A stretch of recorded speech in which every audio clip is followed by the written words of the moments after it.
السلام علیکم ورحمۃ اللہ وبرکاتہ۔ احباب کیسے ہیں آپ؟ امید ہے آپ خیریت سے ہوں گے۔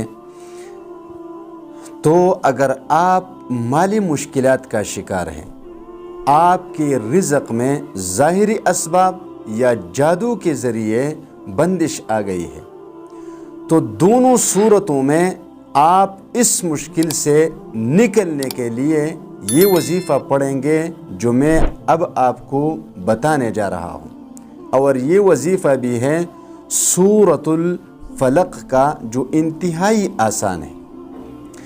اب دیکھیے، اگر آپ کے رزق میں بندش آ چکی ہیں یا آپ مالی مشکلات کا شکار ہو چکے ہیں ظاہری اسباب کی وجہ سے یا جادو کے ذریعے، تو آپ ایسا کریں کہ 41 دنوں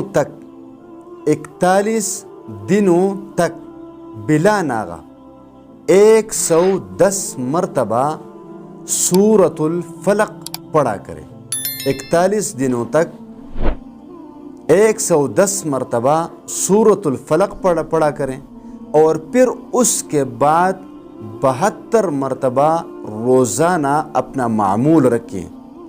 ایسے تیز ترین نتائج آپ کے سامنے آ جائیں گے کہ آپ اپنی مالی مشکلات سے بھی نکلنے میں تیزی کے ساتھ نکل جائیں گے، اور آپ کی رزق کی بندش بھی بالکل آسانی اور تیز ترین طریقے سے ختم ہو جائے گی۔